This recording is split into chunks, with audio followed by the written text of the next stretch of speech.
Hello, hello, my love. I hope this finds you doing so well. This week on the pod, we are talking about how to live with compassion and look backwards towards your past self with more care, more empathy, more kindness. One of the most heartbreaking things I hear from my clients every single week is, God, I was so dumb. Oh, I can't believe I did that. I can't believe I went back to him. I can't believe I stayed with them. I can't believe I meanie pants towards past us, past you. And there's this part of us that thinks if we beat ourselves up enough, then we won't make the same mistakes again. But it just doesn't make science. And it doesn't make anybody feel any more better. And listen, I love to say that if being mean to yourself worked, it would have worked by now, right? But it doesn't. It doesn't work. It doesn't get us anywhere except dysregulated in our nervous system, contracted and tight and braced somatically in our bodies. It binds us up, it locks us up. Go be mean to yourself and see how your digestion is. Go for it. I'll wait, right? So, this episode is a clarion call to compassion. And I'm sharing it this week because, as you may know, we are in the pre order period for my first book, End Emotional Outsourcing: How to Overcome Your Codependent, Perfectionist, and People Pleasing Habits, which you can get at my website at Beatriz, Beatriz, Albina.com/book. And I wrote the book because, well, so many reasons, but herein, I wasn't seeing compassion for our past selves. I was seeing a lot of meaniness, a lot of blaming, a lot of shaming, a lot of making ourselves feel bad for what we did in the past when we didn't know how else to live. We didn't know how else to relate. We didn't know that there was another option. We didn't have non emotional outsourcing living modeled for us, right? So, of course, we behaved in these ways. How could we not have, right? And yet, we stand here in the present moment, in the here and now, with all this knowledge, all this learning, all this growth, and we throw stones at past us? Come on now. At its core, emotional outsourcing is about not trusting yourself, right? Not having positive self regard. So, what exactly are you doing when you're unkind to past you, but creating negative self regard? The math isn't math and babies. And so, we need more compassion. More compassion, more compassion, more compassion, always. All right, all right. I could go on forever. Compassion is one of my one of the things I love to talk about, teach about, coach about, and it's such a huge part of the book. So I really do hope that you'll go pre-order a copy for yourself, perhaps a wee stack to share with your friends and families. If you're a coach, send them to your clients. If you're a holistic health practitioner, send them to your patients. Like, my goodness, what a beautiful welcome present. Um, Give them to your family at the holidays. Hint, hint. But really, I have lots of gifties on my website, beatrizalbina.com/book, for folks who buy one book, 5 to 10 books. If you buy more than that, holler at us. We've got lots and lots of treats and presents for you. There's a whole book club guide that I would love to share with you when you place a bulk book club order. Um, I'm just really grateful anytime anyone orders the book, because it took me years to write, even more years to learn everything I had to learn to be able to conceive of the things I wrote in the book. So it truly has been a labor of love, and I want to get it out into as many hands as possible. So please pre order now, spread the word, and enjoy this episode. Loving your past self, living with compassion. So today I want to talk about the concept of our past self. When we start to learn to live in a new way, that it's possible to ditch our old codependent, perfectionist, and people pleasing thought habits, it's super common to get really down on ourselves. We coach on this a lot. In Anchored, that's a whole thing for sure. We beat ourselves up when we learn new things, new ways of being. We forget that we, just learned it. And we don't give ourselves the grace for being new at something. We have this habit of speaking to and thinking of ourselves in such unkind and even cruel ways. We are often mean to ourselves for not knowing what we didn't know before we knew it, which often comes from both the codependent story that we're not worthy or good enough, or else we'd already know everything and everyone else must know this, and at the end of the day, we were probably too broken to know it anyway. We think this way and treat ourselves this way from the perfectionist thought fantasy that tells that same old story, that we're supposed to know all the things all the time and that something is wrong with us for not being all-knowing. We are so focused on the things we should have done, the things we think we could have done better before we knew how to do them better. We get so focused on the things we don't see as successes, see as failures in a bad way, versus failure in a good way, which we talk about in episodes 39 and 40, and we're cruel to ourselves.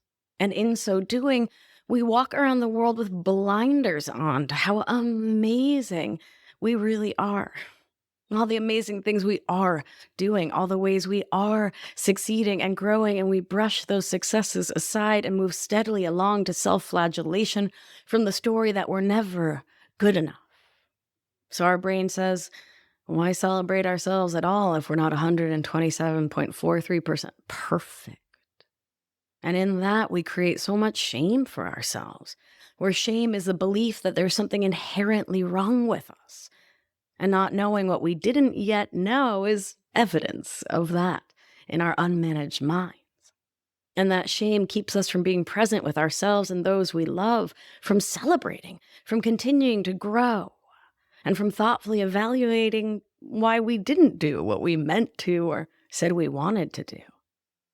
And shame is the most massive success blocker ever, the most rigid and unyielding barrier to self-love, to taking risks and possibly failing, and thus growing. And it simultaneously blocks us from seeing how we're getting in the way of our own success. What a cluster cuss, am I right? This habit of beating up on our past selves and thinking unkind thoughts about the you were yesterday or 5 years ago or 50 years ago. These thoughts become part of our self-concept, the story we tell about ourselves. And that's where this gets super problematic for making future change, because you're telling the story as you beat yourself up for your past decisions that you're a kind of person who fails in a certain way, instead of seeing that you've just been operating from your programming, enacting a set of behaviors likely based in your survival skills from childhood, which are running in the background on autopilot.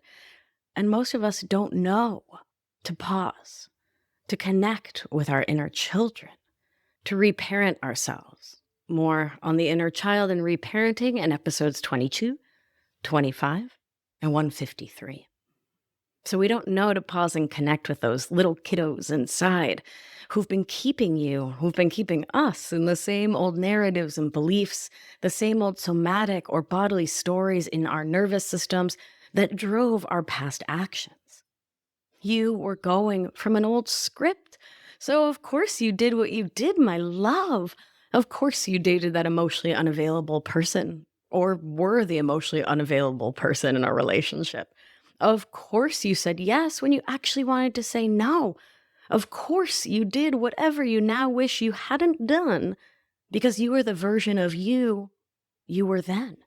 And now you're the version of you who knows how to do it differently. And when you decide who you inherently are is based on your past self, you block growth, create shame, and remain stagnant in that old self-concept story. It's like labeling ourselves as codependent, which we don't do around here because it blocks change. When a label or story feels like a fixed part of your core identity, then that's all you can ever imagine yourself being. Versus stepping into a self-loving growth mindset from which you can understand that your past codependent, perfectionist, people-pleasing thinking are sets of survival skills that did you right for so long until they didn't. and that you were doing the best you could with everything you learned in childhood from your family of origin, from what was modeled from you, from your socialization and conditioning, from growing up like we all did in the patriarchy and white settler colonialism. And labeling ourselves in these ways is so likely to leave you feeling stuck and forever screwed. It's just who I am, says this thinking. And my beauty, my darling tender ravioli, I'm not buying it. You are so capable of change. The neuroplasticity of our minds is evidence of that. You can change your thinking. You can change your somatic or bodily experience of life and your nervous system responses. And not only am I living proof of that, the hundreds of women who've gone through Anchored, whose transformation stories you've been hearing on the show lately, are also proof positive of that, which is why I'm sharing them. You truly can change. And hating on your past self is not going to facilitate that change. It's only going to continue blocking it because science, my nerds. When we are cruel to our past self, we're not giving ourselves the grace. We are robbing ourselves of compassion, curiosity, and care. And what we're doing is staying in self-judgment instead of leaning into self-acceptance, which is key to owning who you were and what you did. So you can look at those past behaviors, you can look them right in the snout and can say, no more. Basta. I'm doing this in a different way, starting now. And you can't know that you want to change your past ways if you're not looking at it. And when we wallow in being mean to ourselves, we are out of acceptance, which keeps us out of making positive change.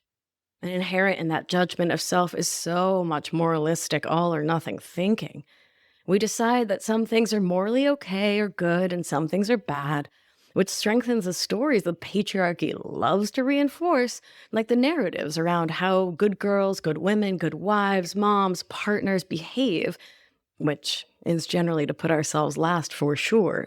Stories like that thinness is imperative for lovability, which means that eating certain things is good or bad, which makes us good or bad for eating them.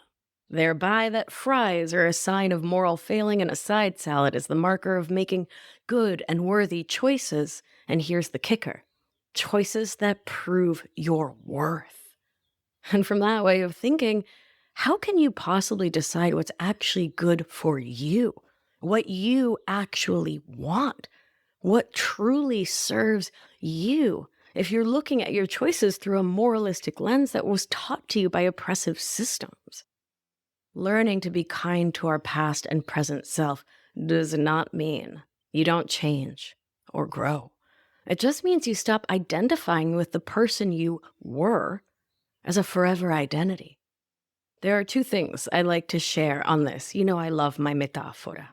In the Romance languages, we have two forms of the verb to be. In Spanish, my native language, those are ser and estar. They both mean to be, but they have different flavors to them. So ser is what you are in this unchangeable way. So for example, yo soy de Mar del Plata, Argentina. I am from Mar del Plata, Argentina. And sorry, it's really cracked me up with that accent, Mar del Plata, Argentina. Then the other is estar, which are the things that you are that are mutable and changeable. So like, I used to estar in Brooklyn, and now estoy in the Hudson Valley. Changed and changeable. And we all have the option to look at our lives, the choices we've made, the ways we've shown up through the lens of estar. Not permanent things about who we are, just who we were being then. Who we were estando or being in that moment. And when we can look back on our lives and we can look at our past self through that lens, we can give ourselves so much grace, so much space to choose in this present moment how we want to think about our past selves. Remembering that when you look back on your past and see yourself in the most unkind way possible, whew, then everything feels so loaded and heavy. And of course, your brain will make your past choices mean bad things about you versus just being the things you did with the skills you had at the time. So, right now, my darling, my perfect little pancake, you can choose to remind yourself that you were doing the best you could in that very moment and can remember that it does nothing, exactly zero point zero things to make your life better, to look back on your past self in a harsh and critical way.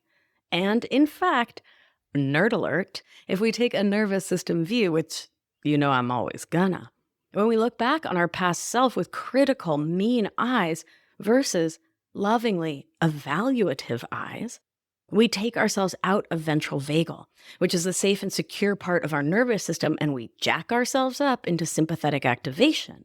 Or we drop ourselves down into dorsal, which is the checked out freeze response. So we either get all anxious and worried and, oh my God, I did this thing and I'm having all these thoughts about it and about myself and I'm beating myself up and I'm all stressed about it.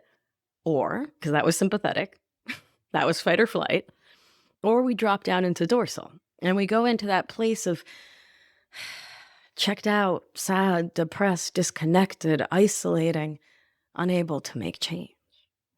And what's important to know is we're not going to be able to make change and do things differently the next time unless we're in ventral vagal about it, unless we're in that grounded, safe, and secure part of our nervous system with ourselves and about ourselves. And that, being in ventral vagal, is facilitated greatly by being in acceptance of what was versus being in moralistic judgment of ourselves. Because the next time you go to take whatever action, to say whatever you want to say, if your immediate thought, if the neural groove immediately firing, and thus your immediate somatic, bodily, nervous system response is, oh man, I can't mess it up the way I messed it up before, or, well, I'm just going to mess it up as usual, then you're priming yourself to do just that versus finding your way through somatic practices like the ones we do in Anchored each and every week to get into right relationship with yourself, with past you, so you can make different choices now from a grounded nervous system. I'll also share one of my absolute favorite Spanish sayings, and I do love the Spaniards and all of their lisping. Hola, I am Silvia from España. I love their lisp. And just by the way, I don't sound like a Spaniard in Spanish. Por favor, I sound very Argentine. It's very different. But there is this fabulous saying, you can't kiss the same girl twice. Isn't that so great? I mean, think about it, right? Every kiss changes you. Every moment in life changes you. So you can't kiss the same girl twice because that girl is forever changed. And now that I'm hearing myself out loud, let's be more feminist. You cannot kiss the same woman twice. I must say it irks me when people call grown women girls. But anyway, there's a similar saying. You can't cross the same river twice because the river is always moving. It's always changing. So whichever metaphor works for you, think of your own life as that ever-moving river, that ever-changing experience of being you. You are now changed. You're not the same person you were 10, 15 minutes ago. And so you now have the option of living in a new way, and you have a new lens for thinking about your past decisions and your past choices. And this is where you get to do thought work, to consciously make the next right choice for yourself. And for me, that next right choice is never beating past me up for doing the best she could with what she knew when she knew it. I was just operating from my nervous system programming, which, let's please remember, that original programming largely happens ages 0 to 7, right? So when you're beating past you up, you're kind of beating up children. That's not cool, right? Come on. I can recognize that in the past me was making the best choices I could from my own attachment wounding, which we talked about in episodes 129 and 135. And I was making the next right choice from the information I had, the skills and tools I had, the somatic capacity in my nervous system I had at that moment. A thing that just came to me is this, and this is super important. I never know You never know what growth will come from a decision you made in the past that you don't like right now. You just can't begin to know how it's all going to play out. And by hating on those past choices, we're declaring that we do, in fact, know what the future holds, which is not only not possible, it's a further block to our growth because it keeps us believing that we can control the uncontrollable. And that is a key component of our codependent thinking, that desire to control everyone and everything. And that keeps us believing that if we are mean enough to ourselves, we can control the world and have some perfect fantasy life that plays out exactly to our specific specifications, instead of trusting the universe and the great unknown and that things are rolling out how they're meant to, and thereby allowing that process to unfold instead of trying to be the endless puppet master of it all. Now, my darling, do I love every choice that I've made? For example, do I love that I stayed in an emotionally abusive relationship for many, many years? No, I don't love it. And having done all the work I have, I can accept it now because, well, frankly, because it happened, right? It's a court admissible fact that I stayed. And I don't need to beat myself up now for doing the best I could with the skills I had then, because I didn't know how to do life any differently until I did. And then I took action steps, lots and lots and lots of them, lots of coaching, lots of therapy, lots of somatic work, nervous system work, all the work to change my life. And I get why stepping into acceptance and love for our past self, for making choices we now don't like, is scary at first. I hear this from my clients and Anchored all the time. They say, I don't want to be kind to myself about the past choices that I don't like because I don't want to do it again. And we tell the story that we need to beat ourselves up in order to attempt to prevent present and future harms or missed steps. But that's the absolute opposite of what's real. It's when we are kind to ourselves that we make real, lasting, sustainable change. When we are most loving, compassionate, caring, and curious towards our past selves, that is when we can, in fact, do it differently the next time. Pinky promise. And for realsies. I'll also say this. Spending time and energy now, beating up past you, is a buffer.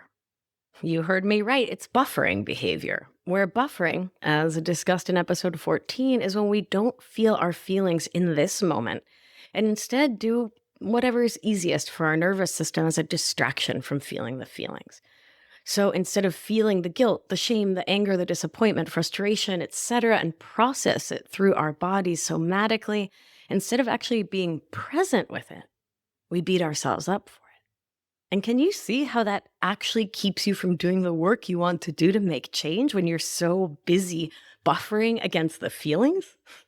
Isn't that fascinating? Gosh, we think beating ourselves up does so much. So much good for us. It does so much just the opposite of what we want. So when we can show up for our inner children with compassion and care and can say, I recognize and accept that I dated that person, took that job, said yes to that thing I didn't want to do, and that led to this pain for me, and I don't want to do it again. And what I'm going to do is show up as my own most loving adult to repair my relationship with myself and my inner children. I'm going to actively choose right now to soothe myself, to meet myself with kindness. It's from there that we can take stock of what we did, and we can take personal responsibility in a way that creates a pathway forward instead of leaving us spinning in the past. And these are the remedies, my love. More self-love, more compassionate, embodied self-responsibility, and more, deeper, always more self-acceptance. You were doing the best you could with the skills, tools, socialization, and conditioning you had at the time. And let me say it one more time, beating past you up, that serves no one and nothing in this world, my darling. If you are ready to gain the skills and tools you want and need to begin to regulate and heal your nervous system, to live from a more embodied somatic or bodily present experience. If you want to live with more intentionality, more self acceptance, more self kindness, and you want to do it in a loving community with me as your coach each and every week, it's time for you to join us in Anchored, my 6-month program. It is a beautiful place to be, to make change, to grow, to make friends, and to learn to be kind to yourself, your current, past, and future you. All right, my love, let's do what we do. Gentle hand on your heart should you feel so moved. And remember, you are safe. You are held. You are loved. And when one of us heals, we help heal the world.